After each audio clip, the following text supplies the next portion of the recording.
mambo wede atinaita kuchitwa chake chekudenga otomira senyi mukutongwa mambo apinda apo mambo apinda kuzotitonga tijamira senyi apo mambo apinda mambo Jesu anechirema akangepa pazoizwabizwa nebiri yake tichabuona mambo apinda apo mambo apinda kuzotitonga tijamira senyi apo mambo apinda zakaiba zichawoneswa apo tapinda pakutongwa zemumoyo tinoziwana mambo apinda apo mambo apinda kuzotitonga tijamira senyi apo mambo apinda ochafara pakutiona kutitapfeka nguo chena ndizokunesikunaka mambo apinda apo mambo apinda kuzotitonga tijamira senyi apo mambo apinda tenzitinokumbira mudza kuti tese tinozomira kunzvimbo dzedu nekusacha mambo apinda apo mambo apinda kuzotitonga tijamira senyi apo mambo apinda. I welcome you to our In Conversation with the Elder. When we were growing up, we used to have times when we would sit down with our parents, kana vanatete, and they would talk to us. So this is such an occasion where we're asking the young to talk to the elder. I'll introduce the elder, Elder Machando, and Elder Nakunyada. I think you have met both in the morning. Over to you. I will start with you, Alwyn. Okay. My name is Alwyn Mabaua. I represent Central North Federation. My name is Letitia Machacha. I'm representing Chisa Federation. My name is Kudakwasha Mchinga. I'm representing Chit West Federation. Kuda, while you still have the mic, could we start off with your question? Okay. The first question is, in my relationship, and the first question I didn't have elder, my relationship, chinonzi privacy. like vanhu mukudanana, but we're talking of life yemunhu, kuti ndezvipi zvaunofanira kuziva muupenyu hwemunhu nezvinhu zvausingafaniri kuziva. What are the boundaries that you're not supposed to be going? Nezvinhu zvausingafaniri kunge uchiita sei uchiita, like kubata foni yemunhu, kuziva kuti kumba kwavo vangani, kuziva kuti history yake, past yake munhu yakamira sei. Ndeapo limitations anoita kuzveni munhu ave comfortable within a relationship, uyezve zvisaite kunge wakudhipisa pane zvinhu sematauro azvinoita mazuva ano, kuti wakunyanyodiga into information isinei newe. Ndezvipi zvinoita zveni munhu ave comfortable murelationship? Regani bokubvunza kuti ukaenda kuinterview ungade here kuti munhu ari kukuinterviewa atore foni yako? Kwete. Good. Ndozvakangofanana pakudanana, hapana ati apinda basa.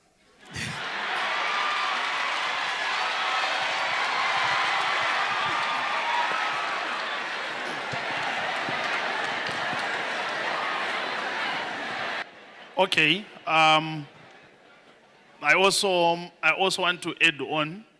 I think the question was broad. There is also an element of how much of the person should you seek to know. It is also very important because relationship courting time is when you get to know each other better. As of asking questions, I also want you to know, he who asks a question cannot avoid answers. You should only ask questions whose answer you are prepared to take. Vunza mvunzo waunoziva kuti ndikapiwa mhinduro yacho, either nedirection iyi or nedirection iyi, haunditsemuri. Saka unotanga wazviasesa iwewe kuti ndikabvunza izvi, ndikazozviudzwa, zvinokwanisa here kusazondikuwadza. Lastly, even in courting, you should also protect yourselves. Information in a problem, yekuti once yangobuda, zvatodini, zvatopera. Musazonyanya kufarisa zvokubva mavhura madozi ese. Ndo panozoita kuti muzoramba kurambwa. Because unenge uchiziva what that person is walking away with as they walk out of your life. Saka pane zvimwe zvekuti we learn as we go. Anozviziva tichienda mberi. Mukabva mataura zvese zvimwe zvacho, some of the things, especially your past, there are portions of your past which is a business between yourself and your God. No man, even your pastor, is able to withstand that. You should also be careful. Munozonyanya kufarisa vazhinji motaura nezvinhu zvakawandisa. Mangwana kana makurambana, anongoshandisa information yawakamuudza as the basis, even iye ari wrong. Saka vamwe venyu, you are being taken advantage of, because when you told this person about your past and your life, akatoona kuti mune ma-gray areas akawanda. Saka in the relationship, iwewe uri kutorarama uchikumbira nyasha because kwawakabva kwakasviba. So this person now takes that as an advantage. Anoita zvaanoda kuita, iwe ukamubvunza, anokuudza kuti but iwewe you have a past. So you need to exercise wisdom when you deal with issues to do with your past and everything. Then lastly, issue yekubatirana mafoni in a relationship. Iwe unodanana nene munhu waunosuspecta. Unodanana nene munhu, iwe unofana kutongogutsikana kuti they are okay because munodanana. Zvekuzotanga kuinvestigatana muchitsvagirana mafoni muchiita sei. Sometimes even pakashayikwa zvinowanikwa mufoni, I also want you to know kuti zvivi zvakavapo mafoni asati avapo. Haizi transparency yepafoni inofanira kukupa assurance yekuti zvinhu zvese zviri right. Saka in the first place, munhu wacho uyu wakamuwanepi? Kana wakamuwana kuma areas anoita kuti uve suspicious, even ukaona foni iri clean, moyo wako haugari wakachena. Okay. Rega ndiwedzere. Elder mati kana ukaenda ku-interview hapana nombokukumbira phone. Dating sekunzwisisa kwangu inguva yekuda kuzivana. We know kuti ma-interviews anoenda kumapurisa, anokuendesa kuna nachiremba. Vamwe vakadzika-dzika vanokwanisa kutoita have you investigated.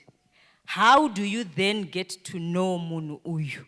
Kana une mamwe ma-areas auri kunzi hausi kusvikako, i.e. the phone, which we know mazivano contains the large portion of a person's life. Vanhu vari kupinza vanhu basa vane nzira dzavanoshandisa dzekutsvaga zvavanoda. Havauye kwandiri vachitsvaga zvinondishayisa basa. Because vari kundiisa pamuedzo wekudefenda position inoita kuti basa rangu ndiriwane. Saka kana munhu asingagone kunoongorora asina kubvunza mubvunzo, how can he trust my answer when he can trust where I have been? He can't trust where I was. Saka munhu zvinotsvagwa ndaatsvage ega. Asi zvekuti andiudze kuti wangoonani wakaita maboyfriend mangani muchigara kupi muchirara kupi, iyo inonzi ilife yangu iyoyo yandinotaurirana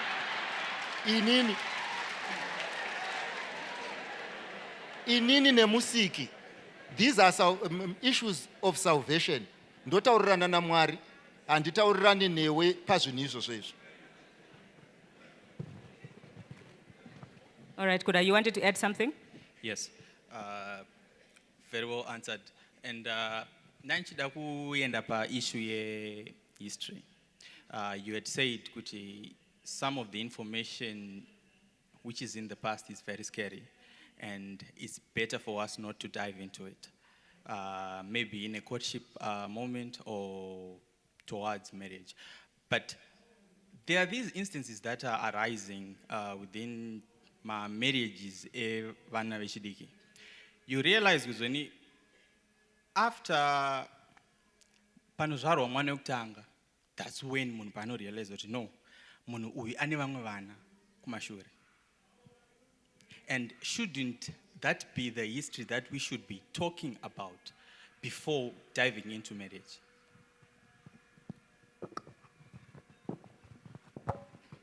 Young men, tiri kuti izvo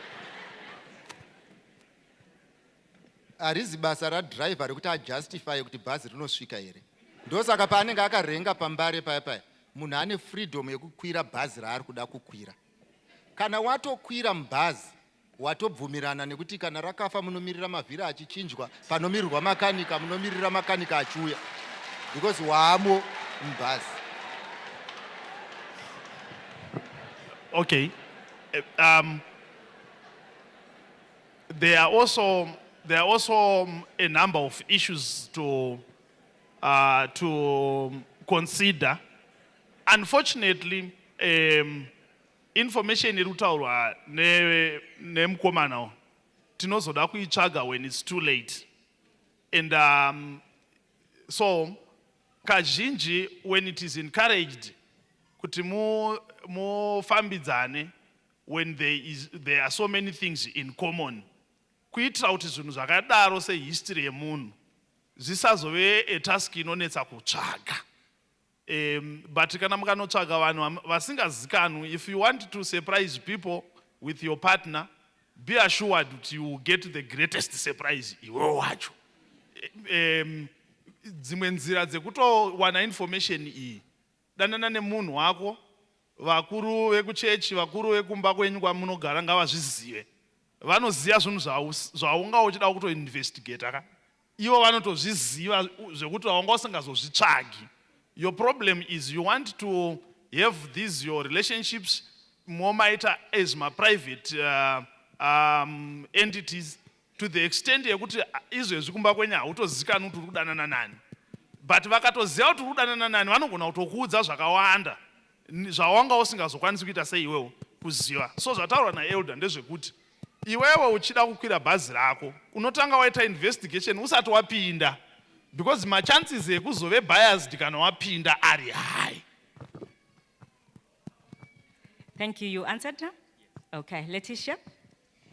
Okay, Elder, I will answer question E. Is there such a thing called soulmates? Like, does God have a specific someone for you? nekuti masoulmates achona kana zviriko ka, because as youths nowadays vakubhilivha kuti vakaona maybe couple iri kuflow handiti vanenge vachiti masoulmates like me and my boyfriend we are soulmates. So is there such a thing yekuti because zvikunetsa kuloketa masoulmates acho kana zviriko? So I need you to answer kuti is there such a thing as soulmates?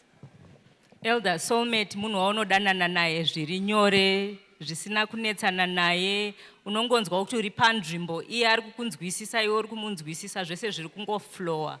There's no hard work there. Soulmate chiriko here chinhu chakadaro?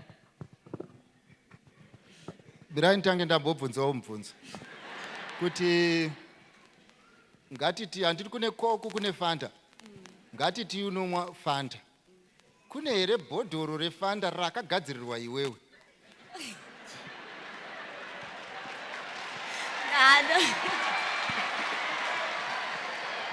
No, it's meant for everyone. Everyone can get it. Nekuti Fanta chii? Ifanta, yeah. Fanta ifanta. Saka ndo zvakaita Mwari. Mwari is not limited zvekuti akacreata vanhu vanenge mafingerprints kuti zvinhu zviconfuse. Vefanta Fanta iriko, vecoke iriko, as long as muziva kuti tinomwa chi, tinomwa Fanta mwanangu. Chinonzi soulmate, it's something chakangogeneratwa nevanhu to create confusion. And the reason why people are in some relations they consider to be smooth, it is because they have been smoothened. They are no longer thinking, they think they have it when they have nothing. There is nothing like that. Thank you.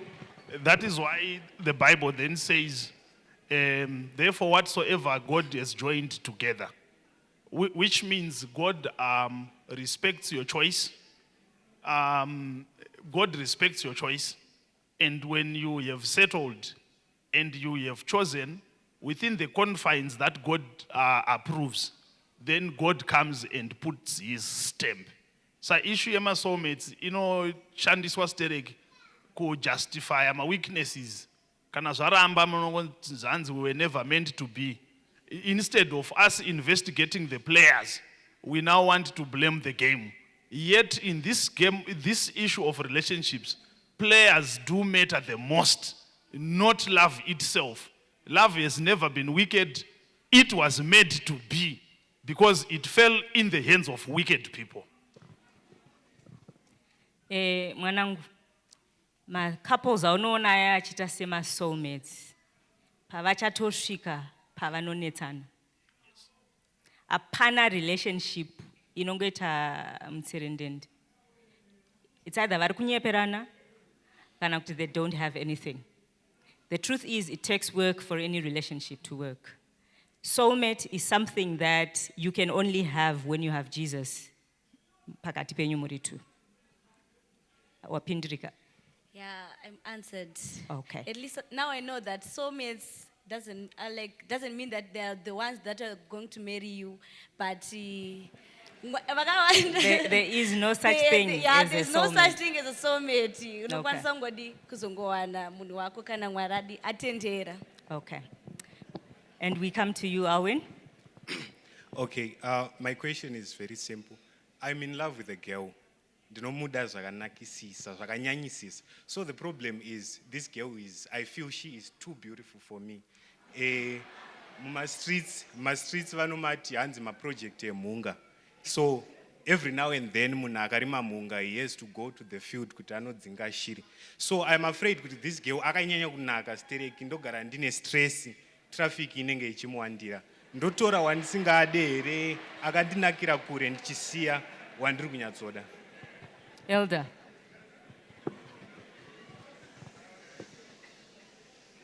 Handizivi kuti ane problem apa ndiani.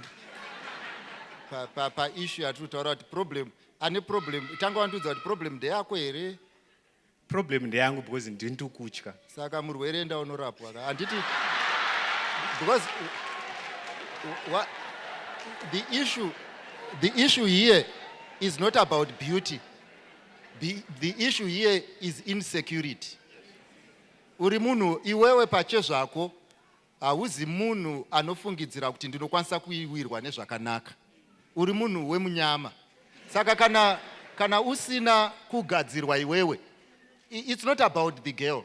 And iwewe pari zvino, the only thing that you can do to yourself is never to touch a woman with a 10-foot pole until you are healed. Otherwise, there will be prisoners in your life. Wabatsirikana? Okay.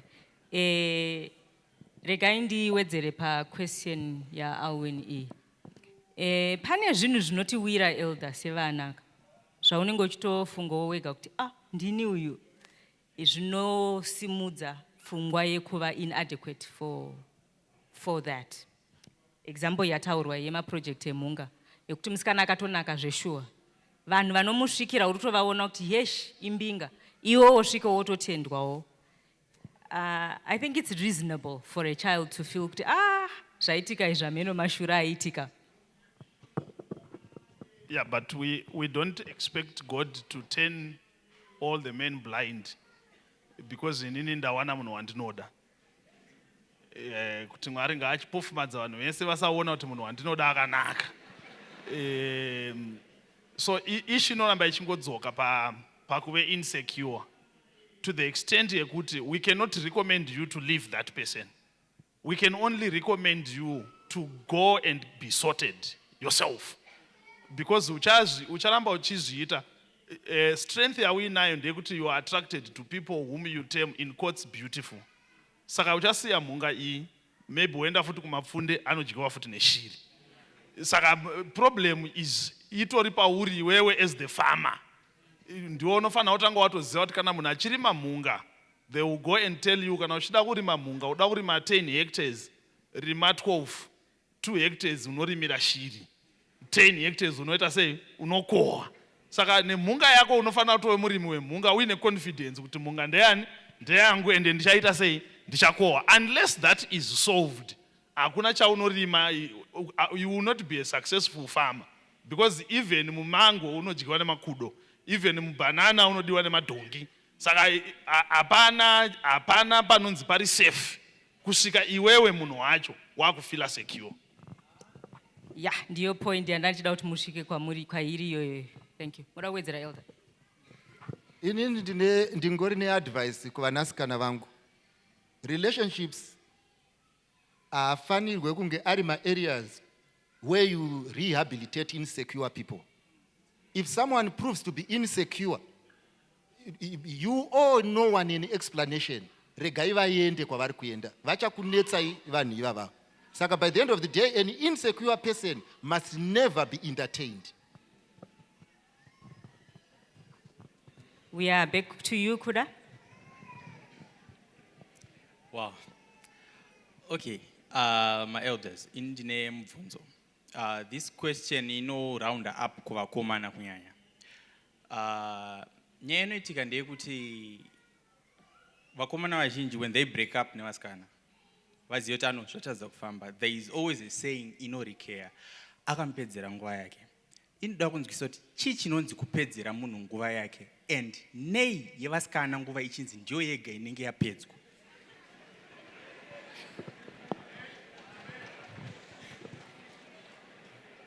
Hakuna munhu anopedzerwa chinhu chaasina. Saka vakomana vazhinji havana nguva. Saka haipere. Ndichakutaurira kuti why.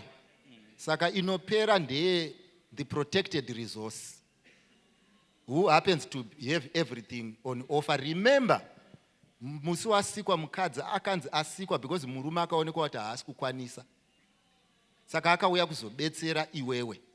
Saka kuti izvo munhu akwanise kubetsera munhu, ndoda kuti ndibate zvakanaka. Kuti munhu akwanise kubetsera munhu, arifangwa kubetserwa, anofangwa kubetsereka. Haagone kutaura kuti ndine nguva iri kurasika ari ari kubatsirwa. Anenge arasika pakati o.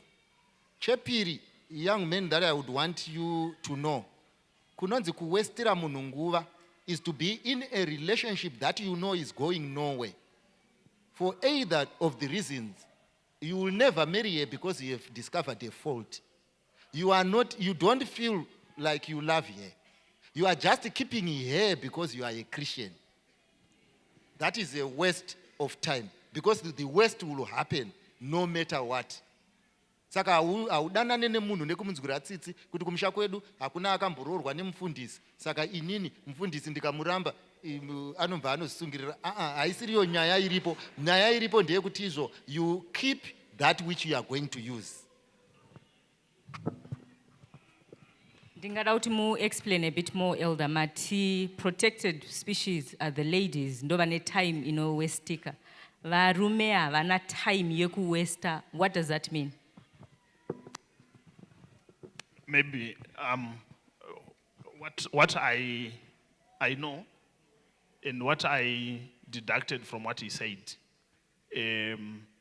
our biological clocks are different. So mkomana anogona kudanana nemusikana for 5 years vakatoparadzana, akanodanana futi neumwe for 3 years vakaparadzana, akazodanana neumwe kwe 2 years akamuroora. But the same girl cannot afford that luxury because our biological clocks are different. But ndauti futi nguva inopedzwa ndeyemunhu wese, ndokunge waainaye ari iye tsotsi. Saka kana ukadanana nemusikana tsotsi anopedza nguva yako because iwewe unenge uri kutoita maplans, uchiita maplans nemunhu asina plan. Saka hatisi kuti nguva inonyanya kupedzwa ndeyevasikana chete. Whoever engages in a relationship asina plan yerelationship ari kupedza nguva yeumwe ane plan. Unfortunately, we also have relationships dzakabatana vanhu vasina maplan. Saka hatina watingati anopedzerwa nguva yacho munayo yekudoneta.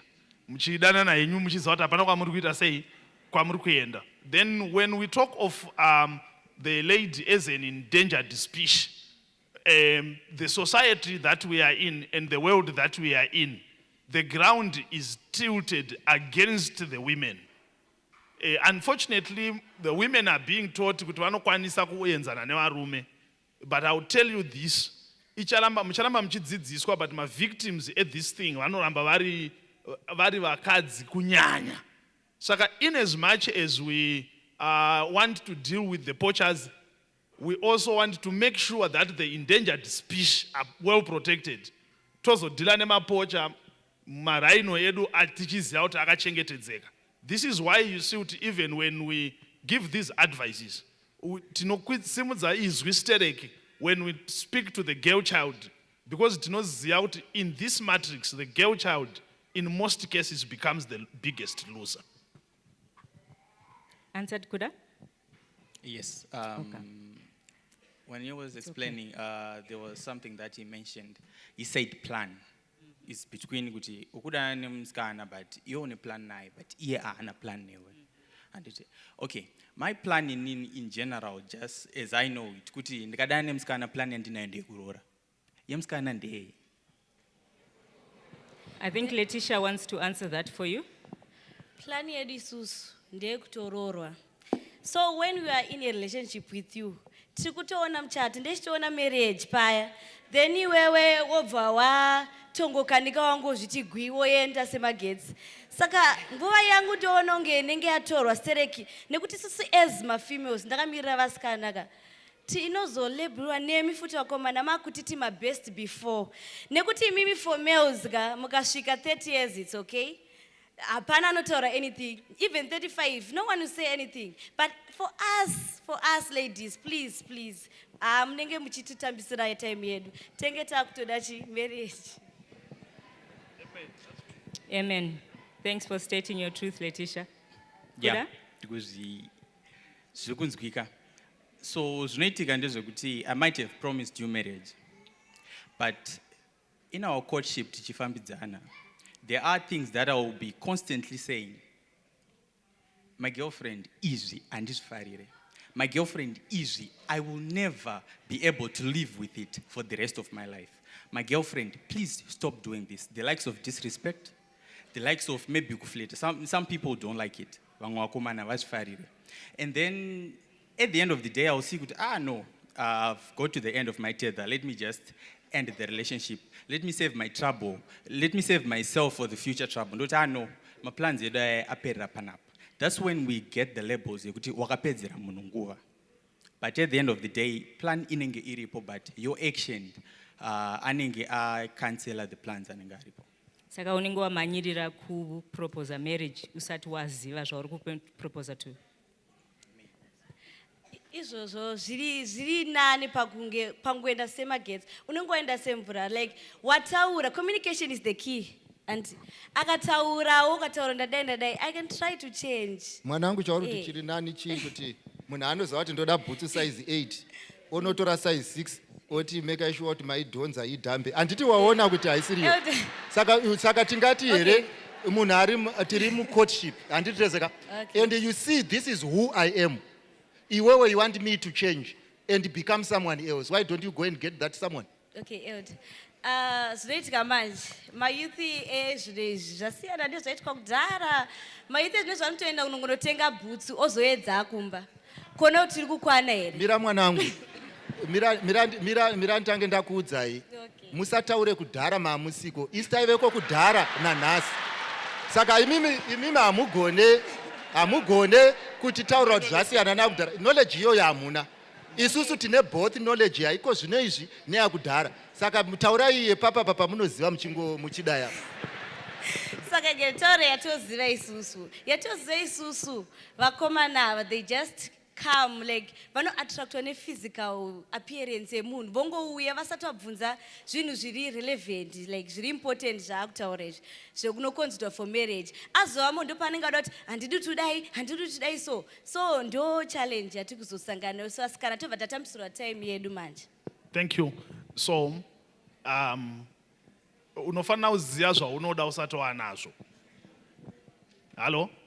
Unofanira kuziva zvaunoda usati wanani nazvo. Ndokuti ukazviona ukwanise kuzviidentify.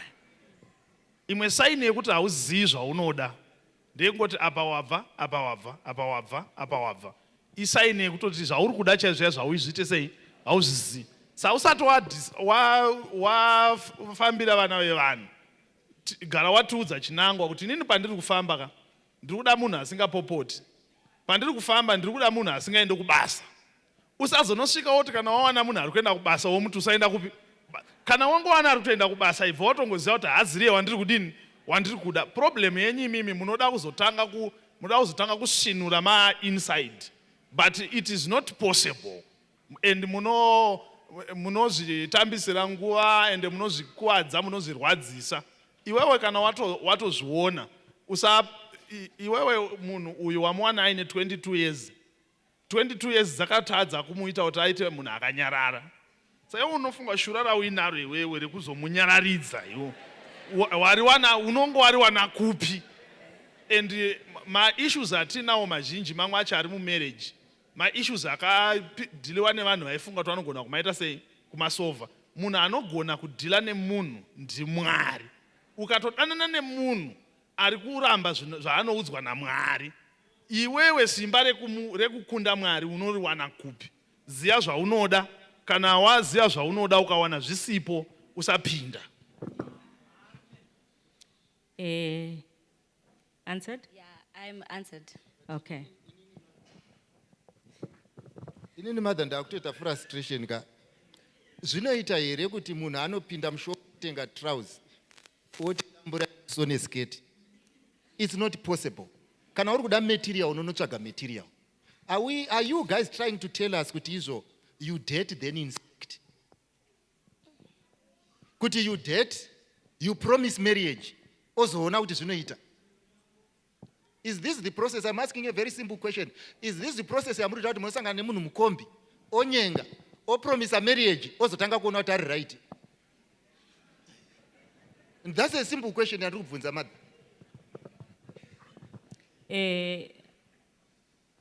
Ndo zvamuri kuita kamabvuma kuti ndo zvamuri kuita. Muri kupinda mushopu motora trousers moti bharurai mondisonerawo sketi. Okay. Nyaya iripo ndeye tatichiri pakuwaste time. So all right, rege ndipindure mubvunzo sezvauri. Kazhinji kacho izvozvo ndo zviri kuitika. Yes. Saka Elder, I think the question that we have here is what is the purpose of dating? Kana vana vari kuti we are in courtship, we are dating. vanofanirwa kutopiwa manotsi ekuti zvauri kufanirwa kuita apa ndeizvizvi neizvizvi neizvizvi. Chimbovabatsiraiwo, what should they be doing? Hazviite kuti notenga imbwa, mbwanana. Wao mbozotanga kustarta kuti imbwa dzinodya vana ndedzipi, imbwa dzinoita iyo imbwa itori panze peyard. Chinhu chakachenjera ndechekuti munhu anoziva kuti inini ndiri kutsvaga mbwa, mbwa yandiri kutsvaga ndeyekuitei, saka ndichatora imbwa type ipi. But if this is the process that we are using and we call this dating, we are only engaged in a foolish business. This is the reason why muri kungojumpa from one relationship to the other, from the other to the other, from the other to the other. Guys, you need to sit down, mofunga, and start all over again. Issue iripo ndeyekuti painzi roorana ive matongo. Wakanga utori neimwe substance yaunayo about that person. Chawakanga waakuita in dating was assessing compatibility. But the unfortunate thing is, Mimi, you guys are falling in love with people who you do not know. With the strangers, and you call that love. What is the basis of that relationship? So for me, for there to be love, there must be basis. Basis nyangwe zvatinotaura kuti roorana ive matongo tichireva vanonamata. Tiri kuti mune basis, masangana ma-vegetarian ari muprayer band rimwe chete. Hauti iwewe unoimba panapo unodaidza mukadzi achiswera achimpeya achitenderera taundi yese achikuteera uchiimba. Harisi basa rako rekuunganidza maspectator muupenyu hwako. So you need to establish basis first, then you establish compatibility moenda. Saka if you are doing it the other way around, I am telling you, you are adjusting to your foolishness so that marriage justifies its wisdom. All right. Pamwe pacho unogona kutotry kuda kuassessa, unogona kutotry kuda kuziva munhu, but zvinogona kuitika kuti sometimes you can never know a person 100%. There will always be surprises anozongosangana nawo. You are right. There are always surprises. But chinochikisa is the amount of surprises. Panofanira kunge paine a negligible portion yema surprises, because you can never know munhu zvachose. But usatanga kutongoti chinhu chekutanga chaunotongotangana nacho kusurprise, then patone problem. Usadanana nesurprise. Zvitoripo kuti unozodiscover kuti munhu ane weakness apa, munhu ane weakness apa. But those come in negligible quantities, and azvitadzisi marriage kufunction. But tiri kutaura zvinhu zviri basic zvekuti zivanai munhu itomuziva so much that kana ukanzi uri kudanana naye iwewe you feel safe. Thank you. I think elder zvarataura ndezvekuti kudanana iwe uchibva kumba kwababa vako, iwe uchibva kumba kwababa vako kwakasiyana nekuzogara mese mumba. Pachatobuda ma-surprises maamese mumba. So that sort of surprise is not a surprise. But dzamuri kutaura idzi dzeshape inozobuda iri sketi yanga ichimbova trousers, ma-surprise. Todzokera back to you, Kuda. Oh, you, Letitia. Okay. So, my elder, question yangu yakamira yakadai so. Zvinhu zvangu mulife mangu hazvisi kubalansa in terms of zvinhu zvandautenga financially, ndiri kuchikoro ndiri musikana. Then poya blessa anondipa care handiti yakanatsokwana, then achindiketa for all my needs and all that.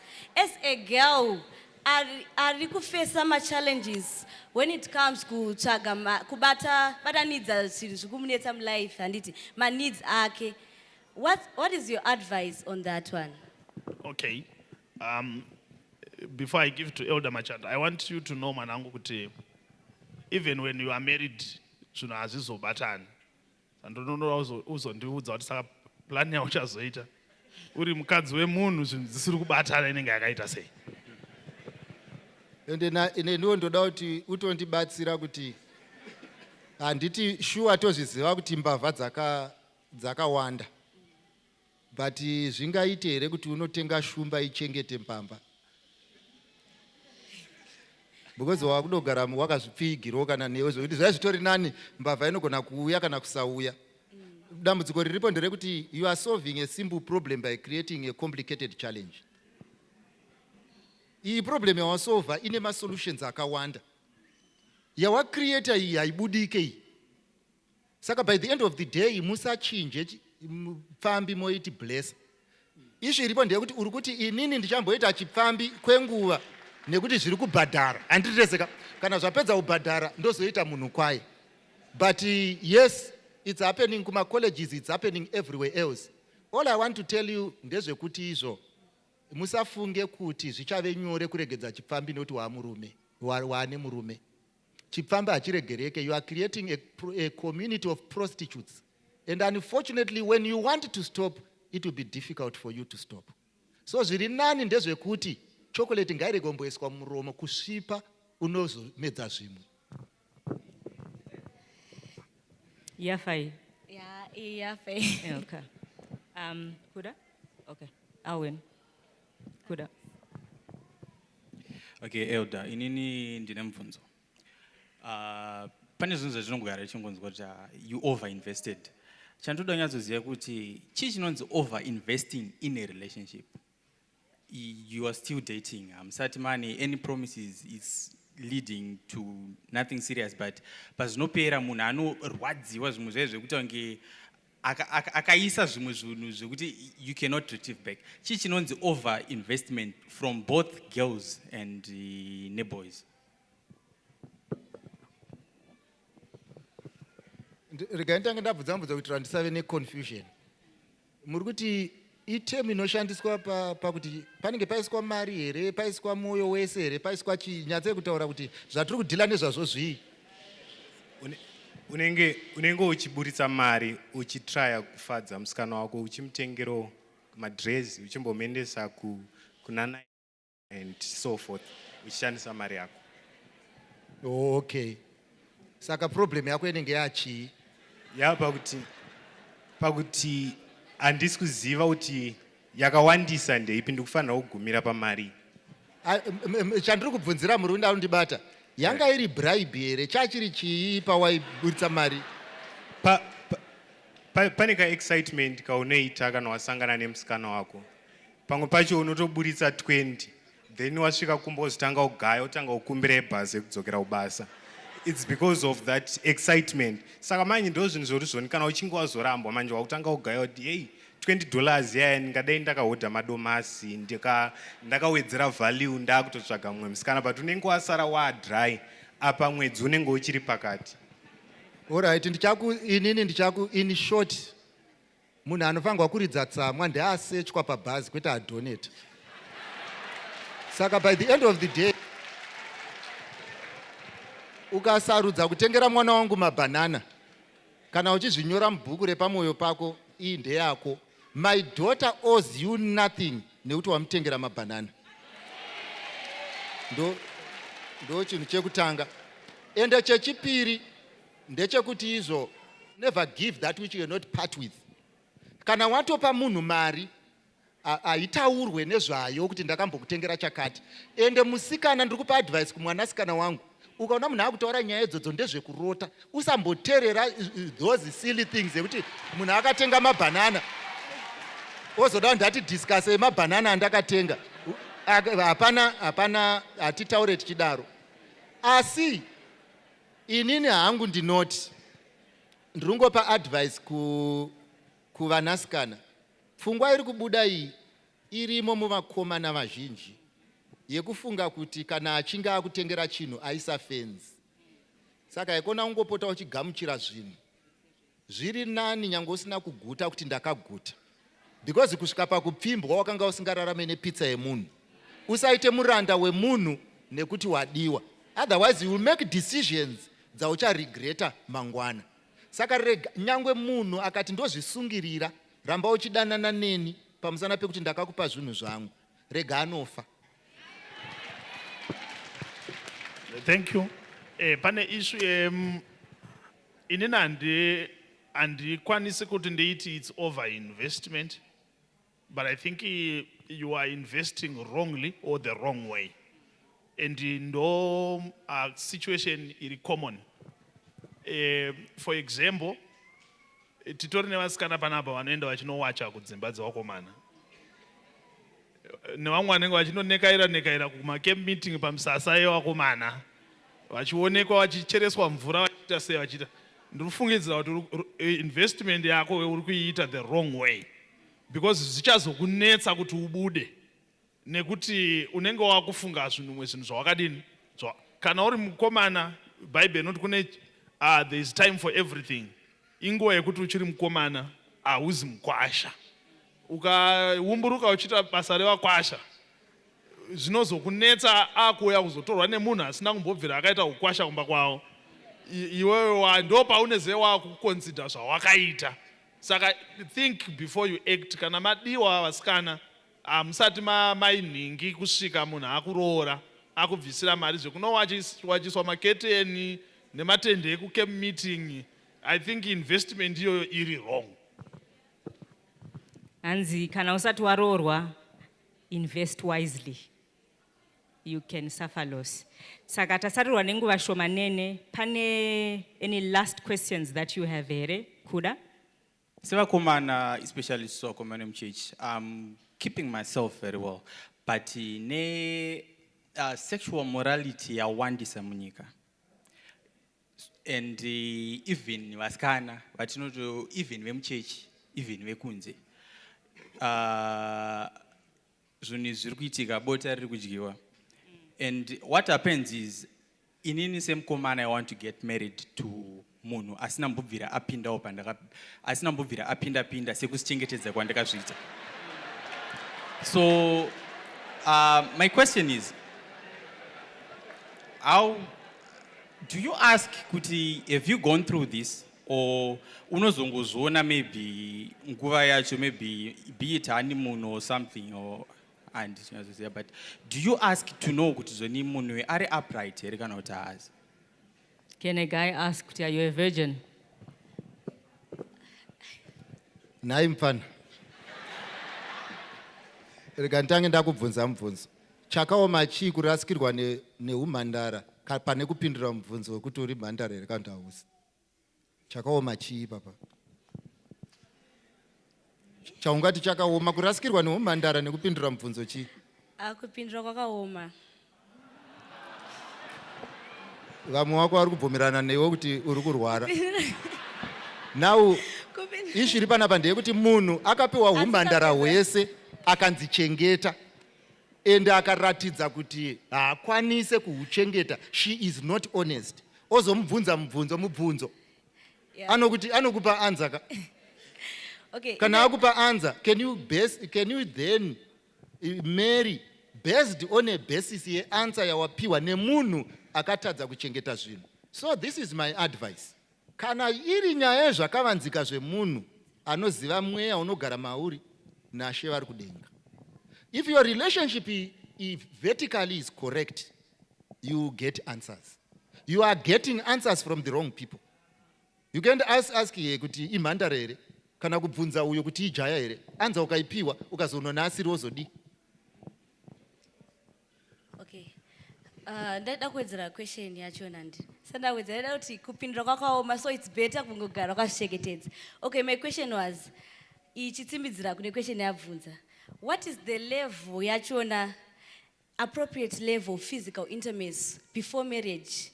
Like vanhu vari kudanana, right? What is like the appropriate level yaunofana kugumira apa before marriage? Okay.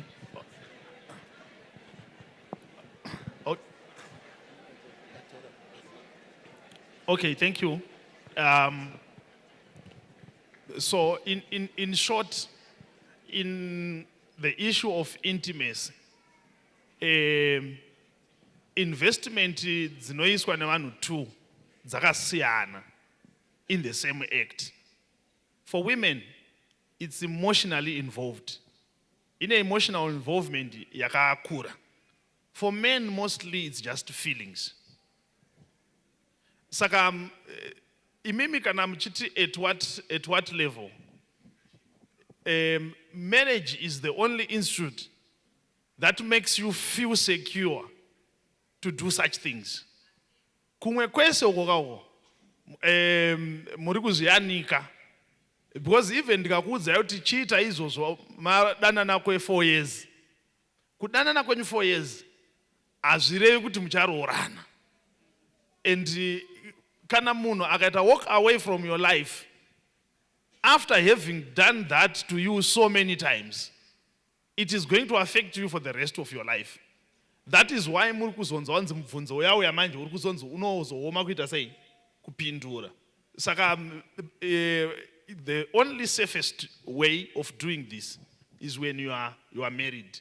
And ndinototya kuti vakawanda venyu, because kana musiri married muchatya zvirwere, muchatya kuita nhumbu. Saka zvinondinetsa kuti saka how do you enjoy? Because you have a lot of fears in what you are doing. Moyo yenyu hainitorina kugadzikana, unotoita hana dzichitongorova. Why don't you just wait for the appropriate time when there is no one and nothing to be afraid of? Thank you. Due to our time, we will have to end here. I know you had a question, Alwyn, but better luck next time. Elders, thank you very much. And we thank you, the young ones, for standing here representing your fellows from the constituencies you came from. Thank you very much, and may God bless you.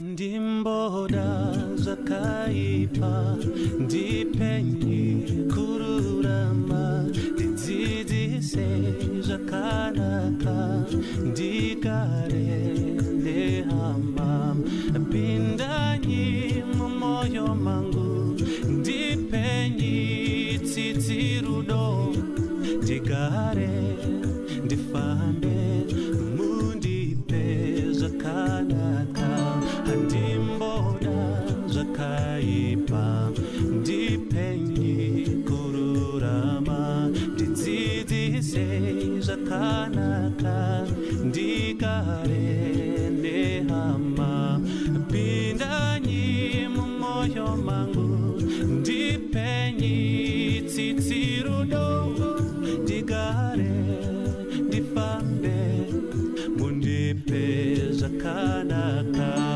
baba mundipe moyo wakanaka ndigare nehama zvakanaka paurombo neupfumi wandinawo paurombo baba neupfumi wandinawo baba mundipe moyo wekuregerera vamwe ndigare zvakanaka ndinozvida asi nyama inoramba miedzo yacho inowanda ndinoda simba ndikurire ndidzidzisei kunamata ndidzidzisei kuregerera apo muri ndigovapo nekusingaperi baba mundipe moyo wakanaka ndigare zvakanaka paurombo neupfumi wandinawo paurombo neupfumi wandinawo baba moyo wakanaka ndigare paurombo neupfumi wandinawo paurombo neupfumi wandinawo